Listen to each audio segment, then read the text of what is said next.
Should the Terps add Connor Essegian? You are Locked On Terps, your daily podcast on the Maryland Terps. Part of the Locked On Podcast Network, your team every day.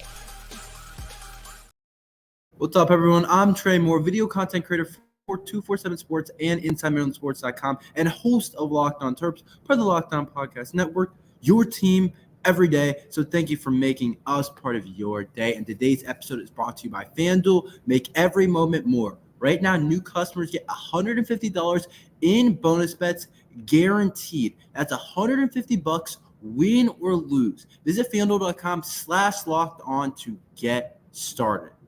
Connor Essegian would be a huge get for the Maryland Terrapins. So the Terps are in portal mode right now. I've been talking about different players that I think Maryland basketball should add to this roster that I actually think is in a pretty good spot right now. And I really like this Connor kid, and I really think this is a guy that we should potentially add. But Maryland, of course, has had a bunch of transfers this offseason, and honestly, I think it's kind of a good thing. We got rid of a lot of guys, and some of them might have had bright futures for sure, but I do think this roster needed a reconstruction to get back to being the top of the Big Ten, and we have 3 open spots right now with the transfers of Jonathan Lamoth going to North Carolina AT&T, and Jamie Kaiser's going over to the Big East. We talked about that yesterday. He's going over to Butler. Noah Batchelor to Buffalo, and then Caleb Swan Rogers is gone. And so we have different spots, and Matty Torrey's in the transfer portal. And so we had 3 spots right now that we can use still in this in the portal, and we've already gotten really high-level players. And I'm looking at it, and I'm saying, if we get a guy like this Connor guy and we get another big forward, Maryland could be in a really good spot. But I really want to focus on Connor Essegian and talk about why I think Maryland should get him. But I do want to say that I think we're in a really good spot. I think this offseason has gone about as good as it possibly could go with recruitment of getting Derek Queen and Julian Reese coming back and getting Jacob Gillespie at guard and Rodney Rice at guard as well. All guys that are coming in and being high-level players, but we still have plenty of roster spots to fill, and it's kind of interesting. It seems like we're contacting a lot of guard shooters, and that's exactly what Connor Essegian is, and he has a really interesting kind of timeline of how things happened at Wisconsin. It was definitely an up and down kind of 2 years for him at Wisconsin, but I do think he has the type of ceiling and ability that Maryland could use at the kind of guard position to really help this team be successful in the future. So he comes from Wisconsin, like I said, and so we've played him for the past 2 years. He's been a pretty good player at Wisconsin, and especially his freshman year. He was a top player on that Wisconsin team his freshman year, and he looked really promising, looked like he had a bright future, looked like he belonged in college basketball, looked like he was going to be the next really good player for Wisconsin basketball. And of course, Wisconsin basketball being a high-level player for them, being in their rotation, you're a pretty solid player. Of course, Wisconsin has a pretty good tradition of having a pretty good basketball team, and being in the Big Ten, I mean, we know it personally playing them every single year, but he's a guy that was in the rotation freshman year, played a lot of minutes, actually, played 27.4 minutes per game. That's starting minutes for sure for Connor, and he was a guy that, like I said, it looked like he was going to be the next really good player for Wisconsin basketball for the next 4 years, just how he kind of played freshman year, 27 minutes a game. He's also shooting pretty good percentages, 40% from the field, 35% from the three-point line. And he was known as a shooter, so 35% from three-point line, had plenty of attempts. That's pretty good stuff for Connor. Definitely a guy that we could use in that type of way. And then he also averaged 11.7 points per game. So if you look at his freshman year tape and turn on Wisconsin, you're saying, that's a guy that we were able to get. That would be a pretty big get for where the roster kind of is right now. And I don't know exactly how he would fit in and where exactly we would put him in, but it would definitely be a good fit. I don't know if he would be considered a starter next year. I don't really know. You see, my big thing is the biggest question mark for me is Rodney Rice. How good of a player is he really? I think he's a really high level guy. I mean, I've seen him play live and in person multiple times, and I think he's a really good player. And I think he was really highly recruited out of high school, 4-star, top 100 player, and just went to Virginia Tech and just wasn't in the best situation there and just didn't fit him. But that's my question mark. I could be wrong. Maybe Rodney Rice isn't quite the impact that I think he can be, but that's going to be a big determinant in how, if we pick up another guard, which it seems like we are, how are they going to fit in? Where are they going to be a starter? Are they going to call off the bench? But either way, this guy can kind of be a shooter off the bench and have scoring like he did in his freshman year, and do kind of that 3-point shooting and give us that ability of just playing high-level basketball and being a shooter. And that's kind of what we need right now, especially after last year. We need guys that can come in and hit shots. I think about Noah Bachelor was kind of supposed to be that guy for us, I would say, but it never really clicked for Noah Bachelor. And so I think he has a chance to be able to do that. But the thing about him is that I haven't gotten into. I'm not glazed over it, but basically, so I mentioned his freshman year and talked about how up and down it was. The thing that scares me about him is how his sophomore year went.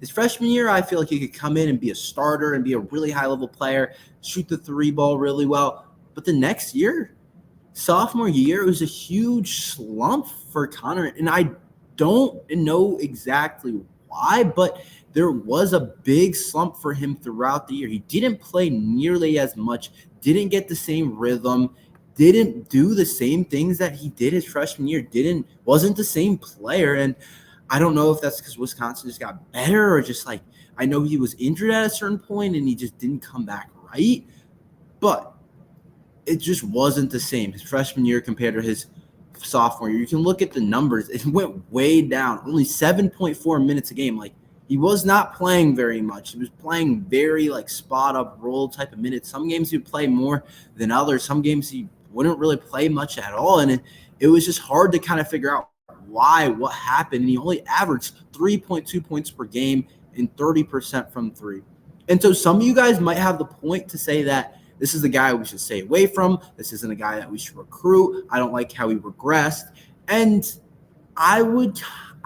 I tend to kind of agree with that in most situations, but I don't think I agree with that in this situation. I don't like the fact that he regressed. I don't think that's the best look for him and for the program, but things happen, and that's kind of why guys enter the portal. Usually guys that are in the portal aren't your perfect guy that was just a 5-star and averaged 25 points at wherever they were, and they shot the ball really well, had no problems, but they just want to go somewhere else. Usually that's not what you get. Usually it's a guy that didn't play very much but was talented, or maybe he regressed from freshman to sophomore year and didn't have as big of a role this year like Connor.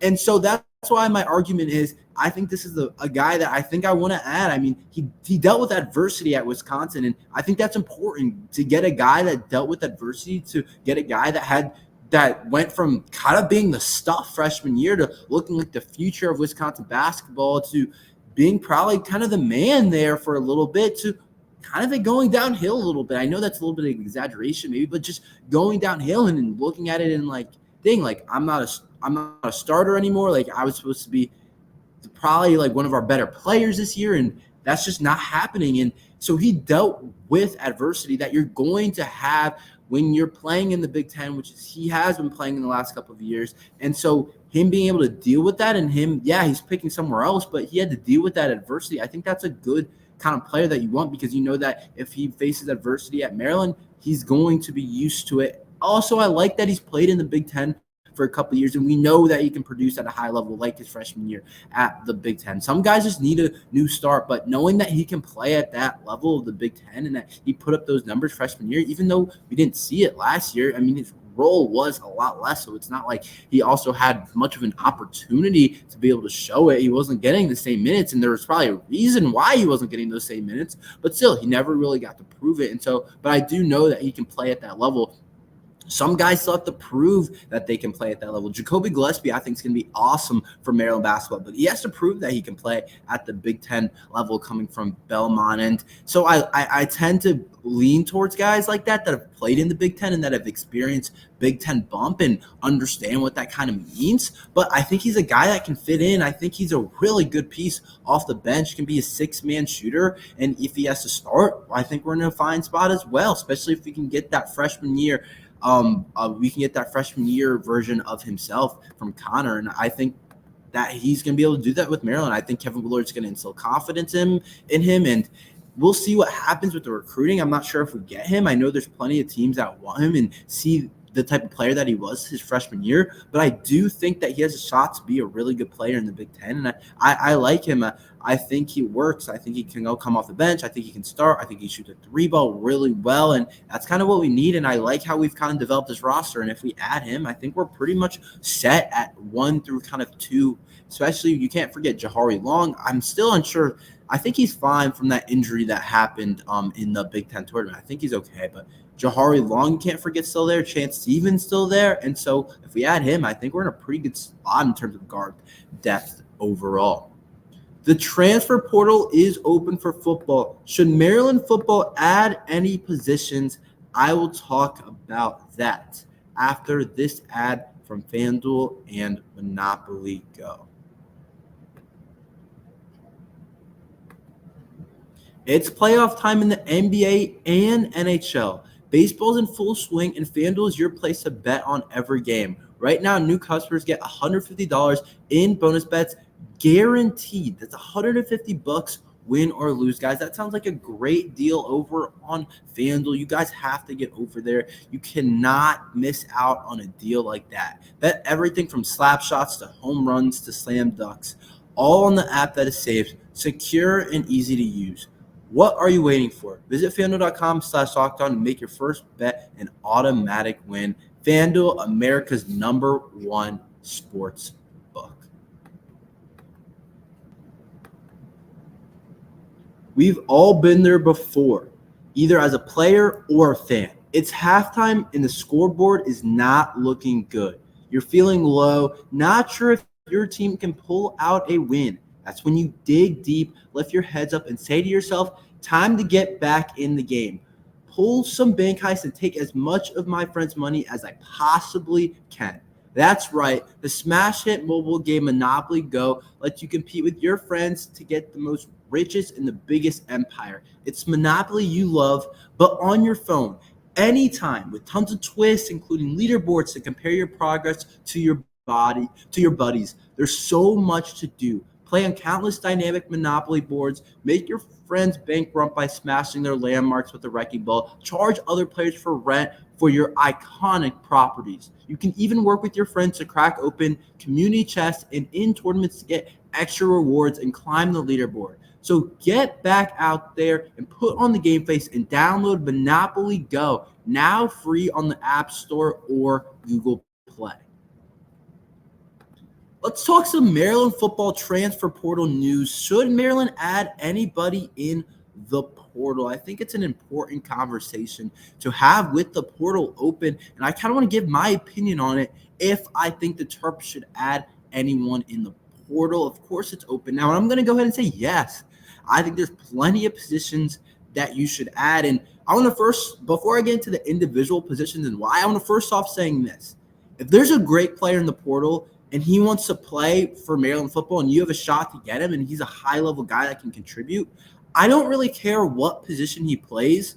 Bring him in. I don't think there's a single position on this roster where Maryland football would be like, nah, we can't have you. I don't think there's a single position. I think if it's a high-level player, I don't care if it's a receiver. I know we have great receivers. I don't care if it's a running back. I know we have a good running back. I know that we have great linebackers. I don't care. I know we have good safeties. I don't care who it is. If it's a high-level player, bring him in. That's a good problem to have. You can't have too many good players. Maybe some guys will leave, but I think that I just want to start with that. I think that's important to say. If it's a high-level player, that's a good football player that's going to be able to contribute in some way towards your football team, try and get him And I know if you have a spot for him, I know there's not unlimited spots and roster spots for everyone, but I'm just saying if there's a good player, I don't care what position it is, I think you should bring him in. But to focus on a couple position groups that I think Maryland football should add to, I want to go through a couple position groups I really do hope that Maryland football adds to, because I think these position groups are a concern. I think number one concern right now has to be the cornerback room. We lost all three starters in the cornerback room. It's an interesting room right now. It's definitely not deep. There's definitely not guys that have been starters, so we're going to see how well Coach Loxley and the staff has recruited at that position. And, of course, we lost three of our guys. Glendon Miller was playing a lot of slot kind of corner, and he's now moving up to safety. And then we also lost Tarheeb Still and Jaquan Shepard, who were really high level on the outside, both trying to go play in the NFL, will be in someone's camp. I don't know if they get drafted. I think Tarheeb Still has a pretty good shot, and Tarheeb Still's been versatile for us the last couple of years. He's been able to play the outside, he's been able to play the inside, and now we're looking at it, and it's like Glendon Miller, of course, is still on the team, but it looks like he's going to play safety, and it's like, who is going to play corner for Maryland football? I love some of the freshmen that we brought in. They're really high-level freshman players that have a chance to make an impact right away, and I do like some of the other guys that we have that are inexperienced, haven't played much, but have been in the program for a little bit. And I do like the transfer that we brought in Jalen Husky. I think Jalen Husky from Bowling Green has a chance to play and has a chance to be a good player, and I think he will start. But will he transfer to Big Ten play, how he played with Bowling Green? I don't know yet. You're facing better receivers every single week on Saturdays, and so does that translate? Perry Fisher, he's a guy that kind of broken out, but he hasn't played much. So I think it's definitely a question mark. There has been some good reports from the last practice. I talked about it. You guys can go back and watch that. But there has been good reports about how the cornerbacks were playing against the quarterback. But like I said, you can't read too much into that. Defense is usually going to dominate early on, and the offense can struggle a lot early on. And so there was good reports that the secondary is playing well, but you can't read too much into it. And I think that Maryland football could really use another cornerback in that room. I think should be someone that they add, and whether it's a guy that I would love a guy that's versatile that can maybe play slot, can play the outside, because I have no idea who's going to play the inside cornerback position right now. And we lost guys in the portal, we lost guys to the draft, and I just think it's a position that we really could use another body, another high-level player, so we're not depending on all inexperience.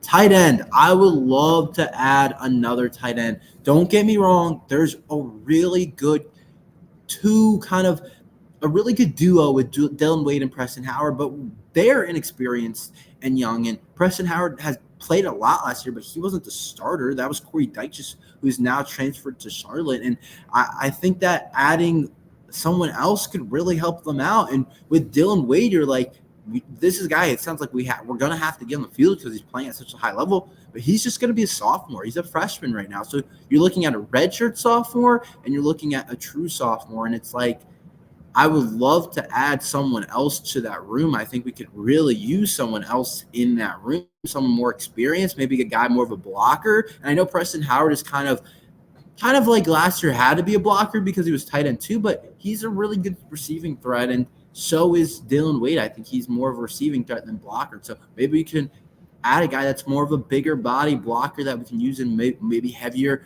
formations and down and goal line. We don't have to add a star, but maybe just a depth piece in that room that could really help out. And then the last two positions, I think you can never have enough of these guys. I think you can add offensive and defensive line. I think that's important for the Terps. I think adding guys in that room can really help, and especially on the offensive line. I do like our defensive line because a lot of guys are back, but offensive line, I think you can't have enough good players up there. Those are the hardest positions to get in the portal, but I do think that you should look into maybe another offensive lineman or two. Even if it's just for depth, you never can have enough of those guys up front.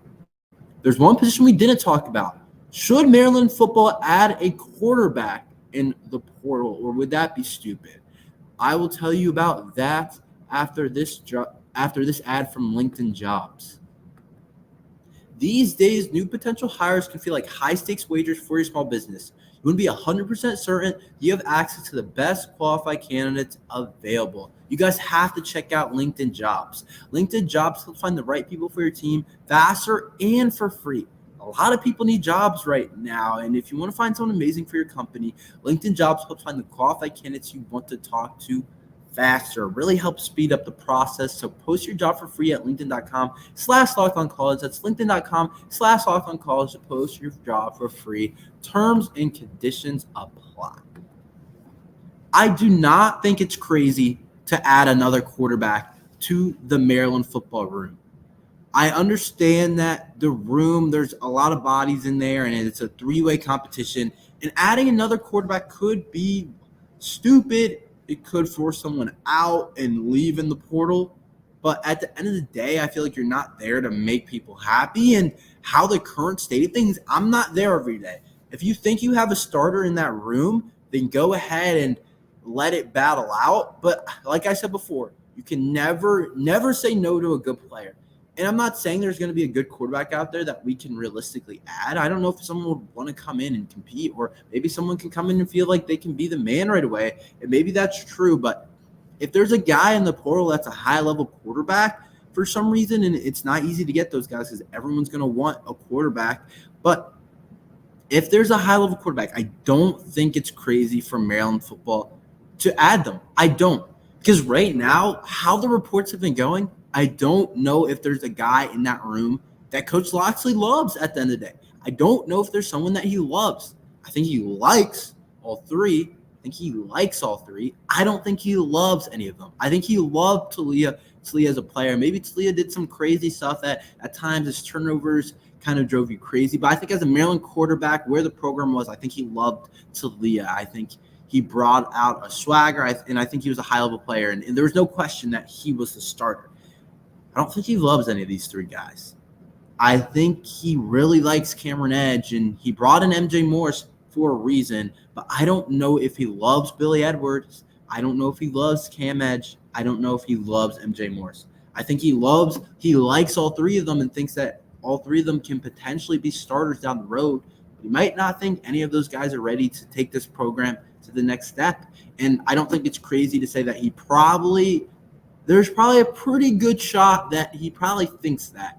He probably thinks with Billy Edwards, it's like, can you really throw the ball consistently enough? Like, can we get that done throwing the ball? Can we use the strength of our team, the wide receiver room, and can we get those guys in space? Or probably thinks with Cameron Edge, can he be an explosive enough playmaker where if we don't have the best offensive line in the Big Ten, can he still get enough time? Can he make enough plays outside of structure, the type of plays that really can make a difference in the game and that high-level quarterbacks can make? And can he bring a running game from the quarterback position? And then MJ Morris, can he learn the offense fast enough? Can he beat out these two guys?